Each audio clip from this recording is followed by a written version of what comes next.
అనంతపురం జిల్లా రాప్తాడు నియోజకవర్గం పాపంపేట విద్యారణ్య నగర్ పోలీస్ బూత్లో డియర్ ఉమాఫేమ్ హీరోయిన్ సుమయారెడ్డి తన ఓటు హక్కును వినియోగించుకున్నారు. హైదరాబాద్ నుండి బాధ్యతగా వచ్చి ఓటు వేశారు. అనంతరం సుమయారెడ్డి మీడియాతో మాట్లాడుతూ రాజ్యాంగబద్ధంగా మనకు సంక్రమించిన ఓటును ప్రతి ఒక్కరూ వినియోగించుకోవాలన్నారు. ప్రతి ఓటరు ఓటు అనే వజ్రాయుధం ద్వారా తమ 5 ఏళ్ల భవిష్యత్తును నిర్ణయించుకోవాలన్నారు. ఓటుని దుర్వినియోగం చేసుకోకుండా స్వచ్ఛందంగా ఓటు వేయాలని ప్రొడ్యూసర్ సుమయారెడ్డి కోరారు.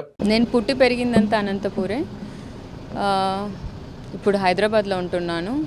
ఇక్కడ ఓటు వేయడానికి వేశాను, మళ్ళీ ఇప్పుడు వేస్తాను. ప్రజెంట్ డియర్ ఉమా సినిమా హీరోయిన్గా చేశాను. ఆ సినిమా ప్రొడ్యూస్ చేశాను. అలానే ఆ స్టోరీ కూడా నేనే రాశాను. ఇప్పుడు రిలీజింగ్కి ఉంది. Release time June 1st week. Opportunities ఏంటంటే మన రాయలసీమ నుంచి సినిమాలో ఎవరు వెళ్ళాలన్నా చాలా కష్టం ఉంది. అందుకనేసి I want to create some opportunity. అందరికీ చాలామంది ఉన్నారు, చైల్డ్ ఆర్టిస్టులు కూడా ఇక్కడ నుంచి ఉన్నారు చాలామంది.